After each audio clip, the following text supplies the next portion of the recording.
Hello বন্ধুরা, good evening. চলে আসলাম আমার রান্নাঘরে রাত্রিরের ডিনারে। আমার কি টিফিনে এসেছে দেখি, আর তোমাদেরও দেখাই। আমার রোজ টিফিন আসে, হোটেল থেকে খাবার আসে। কি কি এসেছে দেখি। এই চিলি চিকেন, এই এসেছে নুডলস, এটা আবার কি মাঞ্চুরিয়ান সরি। আর এটা আবার কি ভাত গো,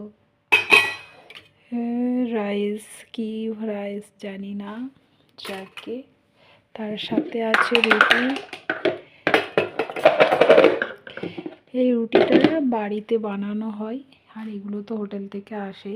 সব খাবার তো আমি খেতে পারবো না, যতটা পারবো। ওকে, বাই, টাটা, গুড নাইট সবাইকে, গুড নাইট, টাটা।